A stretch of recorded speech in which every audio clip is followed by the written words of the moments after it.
আমি ভালো আছি। আমি বলো, হাসা লাভ নাই তো, বলো বলো, বাবার সঙ্গে কথা হয়েছে না? ওই হাসতেছে, লিটারেলি নির্লজ্জের মতো হাসতেছে।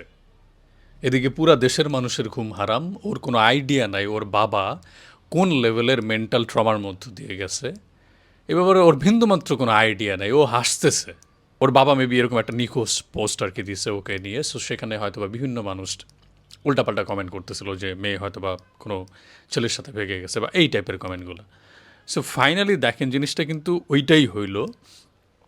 সো ওইটাকে ডিফেন্ড করে আমি আবার আমার প্রোফাইলে শেয়ার দিচ্ছিলাম, কারণ জিনিসটাকে আমি পার্সোনালি ফিল করতেছিলাম। আমার নিজেরও এই বয়সের একটা বোন আছে। সো এরকম বয়সের একটা মেয়ে বাসা থেকে যদি হুট করেই উধাও হয়ে যায়, তাহলে ফ্যামিলি আসলে কোন সিচুয়েশনের মধ্য দিয়ে যায়, মা বাবা কোন টাইপের অনুভূতির মধ্য দিয়ে যায়, সেটা আসলে মানে এক্সপ্লেইন করা পসিবল না। হ্যাঁ, I think it is high time parents যারা আছেন নিয়মিত বাচ্চাদেরকে রুটিন করে ঘাড়ানোটা আসলে দরকার আছে। নট অনলি প্যারেন্টস, যারা স্কুল কলেজের শিক্ষকরা আছেন, আপনারাও দয়া করে এদেরকে রুটিন করে ঘাড়ান।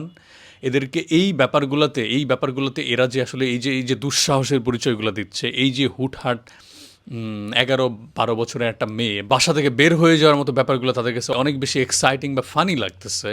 এদেরকে যদি আপনারা এখন থেকে নিয়মিত না ঘাড়ান, তাহলে এই ধরনের ইনসিডেন্ট সামনে আরও বাড়বে। So it is high time, দয়া করে আপনারা আপনাদের ছেলে মেয়েদেরকে নিয়মিত ঘাড়ান।